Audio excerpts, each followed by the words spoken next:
سوچیں ذرا، ایک ایسا لمحہ جب دنیا ایک بہت بڑی جنگ سے بس کچھ ہی گھنٹے دور کھڑی تھی۔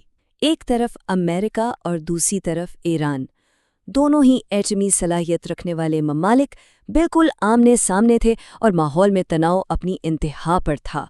اور ماحول میں ٹینشن کا اندازہ اس بات سے لگایا جا سکتا ہے کہ امریکی صدر ڈونلڈ ٹرمپ کی دی ہوئی ڈیڈ لائن ختم ہونے ہی والی تھی جب انہوں نے یہ دھمکی دی کہ اگر ان کے مطالبات نہ مانے گئے تو ایک پوری تہذیب صفائے ہستی سے مٹ سکتی ہے۔ یہ صرف کوئی سیاسی بیان بازی نہیں تھی، بلکہ دنیا کی سب سے بڑی طاقت کی طرف سے ایک کھلی دھمکی تھی۔ تو سبھی نے اپنی سانسیں روک لی تھیں۔ لگ یہی رہا تھا کہ بس اب جنگ ہو کر رہے گی، لیکن پھر بالکل آخری لمحات میں ایک ایسی خبر آئی جس کی کسی کو دور دور تک کوئی امید نہیں تھی۔ جنگ بندی ہو گئی ہے، یعنی ایک بہت بڑی تباہی ٹل گئی تھی۔ لیکن اب سب کے ذہنوں میں ایک ہی سوال تھا کہ بھئی یہ ہوا کیسے؟ آخر وہ کون تھا جس نے اس بھڑکتی ہوئی آگ پر پانی ڈال دیا؟ اور اس کا جواب جب سامنے آیا تو سب حیران رہ گئے۔ پاکستان۔ جی ہاں، وہی پاکستان جسے اکثر عالمی سیاست میں کوئی خاص اہمیت نہیں دی جاتی۔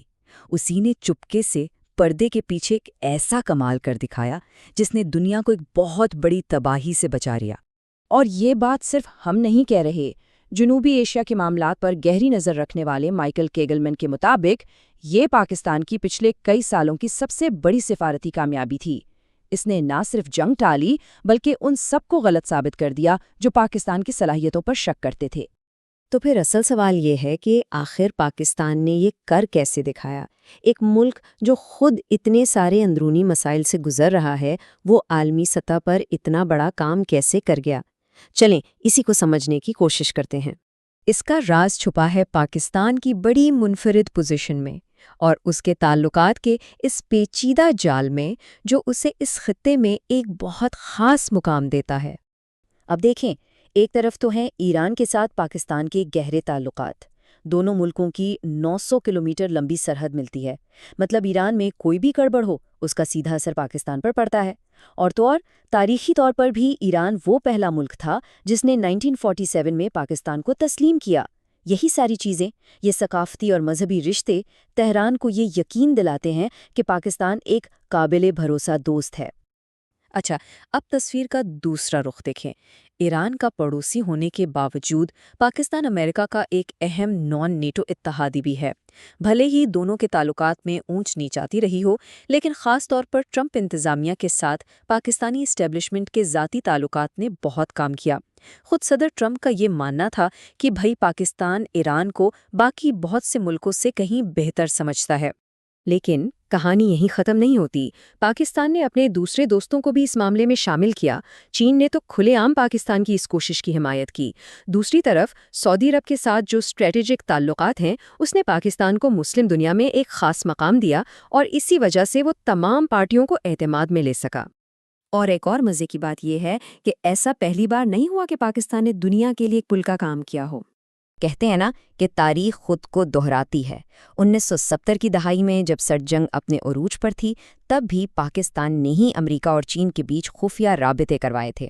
اسی کی وجہ سے ہنری کسنجر کا وہ مشہور زمانہ دورہ چین ممکن ہوا جس نے دنیا کی سیاست کا نقشہ ہی بدل دیا۔ اور آج تقریباً وہی سفارتی مہارت استعمال کرتے ہوئے پاکستان نے واشنگٹن اور تہران کو ایک بہت بڑی جنگ سے بچا لیا۔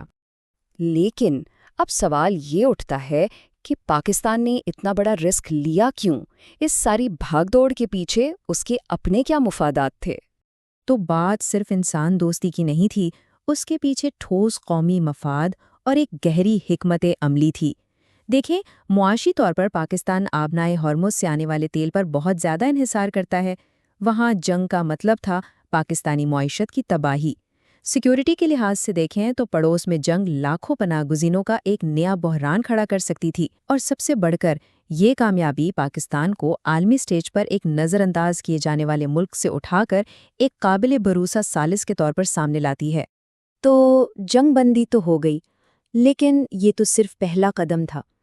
اصل اور شاید سب سے مشکل کام تو اب شروع ہونے والا ہے، کیونکہ آگے کا راستہ بہت کٹھن ہے۔ اب ایران نے جو شرائط رکھی ہیں نا مذاکرات کے لیے وہ بہت سخت ہیں، جیسے کہ آبنائے ہرمز پر اپنا کنٹرول قائم رکھنا، اپنے یورینیم افزودگی کے پروگرام کو منوانا اور تمام امریکی پابندیوں کا خاتمہ۔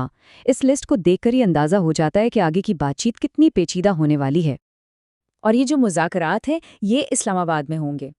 یہاں پاکستان کا کام صرف میزبانی کرنا نہیں ہوگا، بلکہ وہ دونوں پارٹیوں کے بیچ جو زبان کی باریکیاں ہیں، جو سفارتی پیچیدگیاں ہیں، ان کو سلجھانے میں مدد کرے گا، یعنی ایک پل کا کام کرے گا تاکہ بات چیت کی گاڑی آگے چلتی رہے۔